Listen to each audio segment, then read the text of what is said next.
আজ ৮ আগস্ট ২০২৫। দৈনিক যুগান্তরের প্রধান শিরোনাম: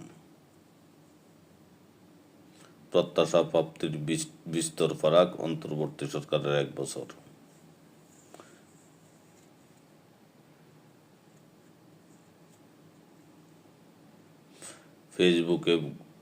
ফেসবুকে সহপাঠীর জন্য হওয়ার চেষ্টা, রিসোর্স রেস্টুরেন্টে সরকার উৎখাতের একাধিক বৈঠক। ডিসেম্বরের প্রথমার্ধে তফসিল, রোজার আগেই নতুন সরকারের শপথ। বিএনপির প্রতি আগ্রহ বাড়ছে কূটনীতিকদের, লন্ডনে তারেক রহমানের সঙ্গে বৈঠক। ভুল পথেই চলছে আওয়ামী লীগ, অপরাধের জন্য ন্যূনতম অনুশোচনা নেই। গাজীপুরে পুলিশের বিভিন্ন সমস্যার কথা জানালেন জনতা। জুলাই ঘোষণাপত্র সংশোধনের আহ্বান জামাতের সেক্রেটারির। গাজীপুরে সংবাদকর্মীকে প্রকাশ্যে কুপিয়ে হত্যা।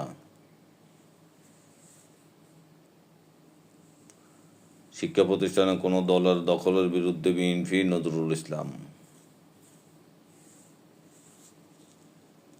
লালবাগে বন্ধুর বাসার ছাদ থেকে পড়ে যুবকের মৃত্যু।